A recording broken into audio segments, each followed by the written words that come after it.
Hello once again. It's been some time. There's been a reason for that. The reason is a book. But anyway, more about that later on. Cathar Love, number 46.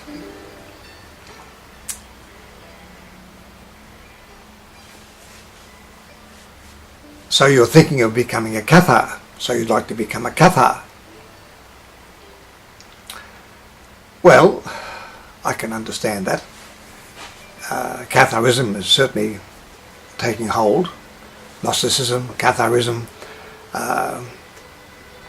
So I think it's a goodly aspiration. I'm contrary to most religions or belief systems where they're looking for followers. Catharism is somewhat different because Catharism isn't looking for followers. In fact, if you're a follower, you'd hardly be a Cathar or a Gnostic, because Gnostics and Cathars, we'll just talk about Cathars at the moment, because Cathars they are a Gnostic belief system, a Gnostic philosophy. It's sprung from Gnosticism. But let's specifically deal with Cathars, because they are a separate group. And they were probably the flowering of Gnostic thought in the Middle Ages, where they were overtaking in Europe. They were overtaking there was basically only the Catholic Church then, and it influenced Muslims, Jews, and certainly Christianity. But Gnosticism is quite distinct form of Gnosticism, because Gnosticism is many and varied, simply because with Gnosticism you're expected to think. So when we tend to think, we tend to think individually. So the Cathars were the same, because of this constant thinking about reality, where we came from, where we are now, where are we heading in the future, trying to find out the actuality of life, the reality of life, rather. So this was the big thing. So any new information from science or wherever it came from, a new belief system, religion, if it was good, they accepted it. So Catharism,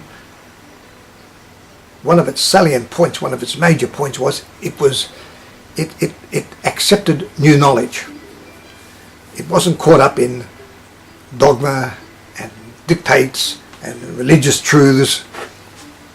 It had obviously its own belief systems, which, very simply, we have a divine spark, quite apart from our soul, which came from the source, emanated, whatever you like, but it originated from the source, which is the source of all, rather than just the creator of the world. And ultimately, it is the desperate want of each divine spark, that spark within us, to ultimately return to the source, where we all will return at some point. And that point is when we have evolved to the stage, certainly the stage that we have unconditional love, that is love for everybody, everything, and everywhere, which means animals, it means rocks, it means trees. I mean, to be a Cathar, you're going to be an environmentalist, because you respect everything. Everything has a divine spark. Every living thing has a divine spark. And and we have these successive reincarnations where we have missions, and each life we have a mission or lessons to learn, but it's all towards our personal evolvement of self. So the Cathar's self is very important, because to the Cathar, our responsibility is for our inner divine spark to ultimately return to the source.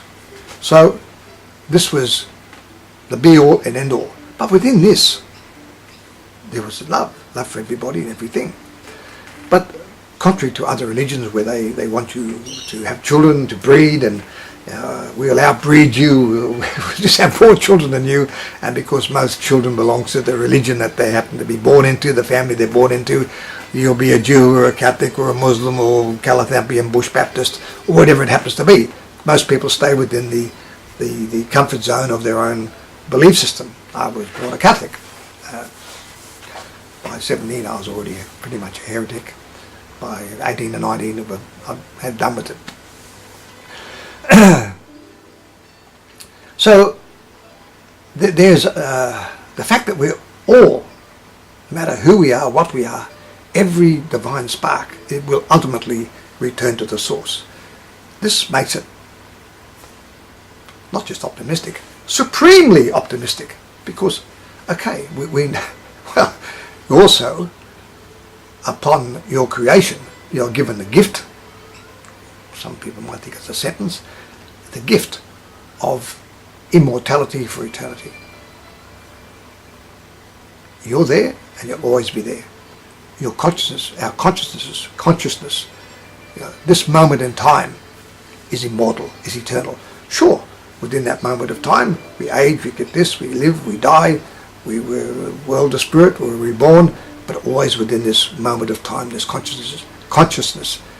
So, this conscious moment of time. And it's only by understanding this, only by understanding or comprehending the fact that this particular lifetime is merely a glitch, or it's an important glitch within our mortal or eternal lives. So, death, again, contrary to most things, oh, hang on to life, hang on to life. Listen, if death in the world of spirit's so great, what's the big deal about hanging on to life? And when you do go there, your family, your friends are all there, they're waiting for you. So I'm saying these things with a certain amount of certainty. But it's certainty based on life experience.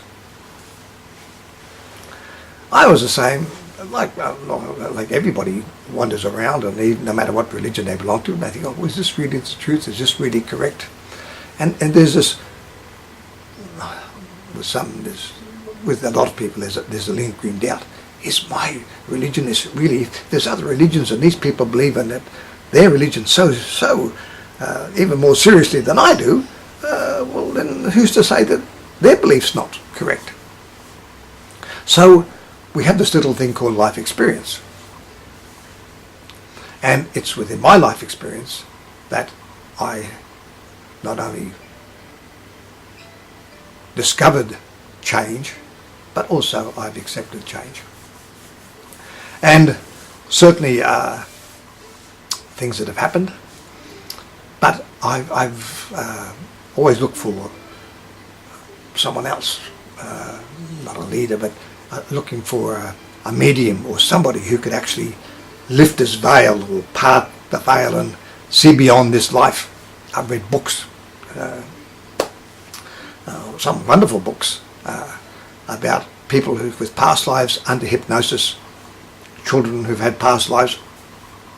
So I certainly became aware of past lives, and then I got involved with my own. But more importantly, I met a number of people out of 30 or 40 that I possibly paid good money to, mediums, psychics, you name it, you know. But I was looking all that time. I was paying my dues. I was looking for a medium, a psychic who could. I knew with certainty this person wasn't a charlatan. This person wasn't just out there money grubbing and applying on people's weaknesses. And I met two, Fiona McCallum, who's now dead, and another one, Susie, who went back to New Zealand, but I'm pleased to say she's arrived back, and I hope to be seeing her soon. But when I see her, my mother, my father are there. Now, she's looking at them, she's describing them. Now, she'd never seen them. She wouldn't know them from a bar of soap. But she describes my father, describes my mother. My guide is there. She describes it. My daughter once saw my daughter I was talking to her and I was telling her about my guide, the little old lady, and she said, no, she looks like Janet Leigh. I said, and she's got long blonde hair right down past her waist, these beautiful blue eyes. I said, how do you know? She said, I can see her standing beside you. Oh, and I've never ever discussed these things with my daughter, or certainly not my guide. And there she was. So, and there it was, and there's Susie, this medium that I go to, and she described Breda the same thing, long blonde hair. I didn't say it looked like Janet Leigh, but she had these deep blue eyes, piercing blue eyes, and blue and dark green gowns, which the Cathars used to use, which my daughter said. So these people are looking at them. My friend who died, and he had a guide, Henri, and I helped organise his guide for him. And Henri de Nemours, and Henri, the last time I saw Susie, Henri was there too, and something came up, and something that they said that I needed to do. And Susie said, oh gee, that's a pretty big ask, isn't it, to ask John to do this? And Henri said, this was planned and organised before he was ever born. So, by saying that, says to me, if one believes it, and there's no reason why I'm not going to believe it, that we choose our lives. So we see this person having a wonderful life, this person having a terrible life. But there is this choice in the world of spirit. We are presented, and when this comes out under hypnosis, people have been hypnotized and taken to the world of spirit, they're saying the same thing. You know, you are choosing your lifetime, and you're choosing it for certain reasons. So if a person has something, let me tell you,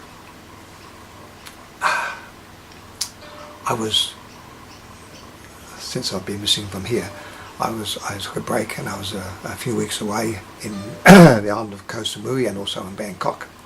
On this particular day, with my partner Monica, we're walking along the skywalk in Bangkok, and it's above the roadway, the skywalk. And we turned the corner, just went around the corner, and there's very few beggars in Bangkok, but here was this woman, she was a beggar, and she was clothed, fully clothed, and she had a shawl. But the sight of her literally sucked my breath away. There's some people have seen the movie. There was the Elephant Man, and this guy had this big protrusion coming off his face and looked like an elephant's trunk, and he was a sideshow freak, and he existed, quite an intelligent person, but he used to hide himself from everybody because of this deformity. So this woman, I think, had a similar situation, but instead of one large protuberance coming off her like an elephant's trunk, she had like strands of rope, thickness of my thumb, the thickness of my finger, all hanging off her face. I'm talking about maybe 20, at least 20. And with her on her eyes, they pulled her eyes down so that she'd have to pull them apart to see. So she was literally blind because the weight of them had pulled down, about this long, had pulled down that over her skin. And I was just, I mean, I didn't give her anything, but I can still feel it, the shock of seeing her. And I walked on, and it shocked my partner too. And I thought, there has to be reincarnation to make sense of this. How can somebody live, doesn't matter whether it's the east or the west or somewhere, live a life of opulence, literally, raise a family, their kids are basically happy, they have a few ups and downs, but basically they have a pretty good life. Don't they happen to miss out on the wars or whatever it happens to be? They have a rich, fulfilling life. And yet there are others who literally haven't had a decent meal, and they're 10, 15, 12 years old, 12 or 15 years old. And there are women like this woman here. Now, I was shocked. But the thing is, she chose that life for a specific reason, for some mission, for some purpose, for her personal evolvement. In the next lifetime, she may choose where she is a woman, male, but a woman of shining beauty, an absolutely stunning beauty, and lives a good life. So, but the next life, she would have learned lessons of compassion, of people, good people being good to her. Surely she would learn things. I'm sure she'd learn things from this life. One of the things she learns is possibly not to come back the same way. I don't know. But with reincarnation, and this was an integral part of the Cathars, reincarnation, two things: guidance, reincarnation. These are an integral part of the Cathars, and reincarnation gives us this chance to be rich and poor, black, white, and brindle. It doesn't matter. We're going to be gay. We're going to be straight. We're going to experience highs and we're going to experience lows. This is what life is about. But each life we are choosing this with the help of our guide. So to become a Cathar, these are the things. And one more important thing: there's reincarnation, there's guidance. The other thing is Catharism. How can you be a Cathar if you worry, if you are frightened, if you're scared of death? These are things out now. Anger, all the negative things of life. Get rid of them now. If something happens and you get angry, of course, we're human. We're going to get angry, we're going to get sad, we're going to get jealous. Someone hits you and you go whack and you hit him back. That's okay. That's if that's your human nature, and that's mine. You know, if someone strikes me, don't expect, I'll turn the other cheek. But the point is, you don't keep that anger, you don't keep that jealousy, you don't keep those negative things within you. Each of us have these. Everybody has them to some degree or other. The point is, like the Chinese saying says, that the birds of worry fly around your head. This you can't prevent. But that they make birds' nest in your hair, and that they stay there, this you can prevent. Sure, we can get angry, we can get sad, it's an emotion like happiness. And it can happen. Something will make us happy or sad, but we don't have to stay in that area. We don't have to hate. So, the point of Catharism is all about love. It's not against power, love, and most importantly, love of self. And if you have a good sense of self, love of self, this emanates to others. So these are the things that separate Catharism. It's love, guidance, reincarnation, understanding these things. And the point is, to become a Cathar or a Gnostic, but we're talking about Catharism, you have to make those first steps. It's a transform, TTT, transform, transcend, transmute, ultimately. But it's you has to take that first step on transform. You're going to say, okay, I'm not, I've got that, I don't like this person, I don't like that person. I'm not going to like that person. I'm not going to come up and kiss them or hug them, but I'm going to get rid of that dislike, that anger that I got for this or get that. This is stuff you have to get out of your system. You have to move towards, if you make those first steps towards, like they say, Muhammad will come to the mountain will come to Muhammad. Well, with Catharism, you have to make those steps towards the mountain. But if you do that, what you will find, the mountain will then start to come to you. Catharism is a system whereby if you move towards Catharism, if you move towards this totality of love, then your guidance, all the positive things of Catharism will then come to you. But don't expect the mountain to come to you first. You have to start walking towards the mountain. You have to take those first steps. If you're there and Catharism is already there, it's waiting and it's welcoming. And it's a great system because it's a system that deals with love. It's, you're not into power, but love has a power of its own. So, we'll talk more about this in the coming sessions, and I'll get a bit more serious about the aspects of Catharism as it applies to me and as it applies and as it could apply to you. On that note, I shall say adieu for now.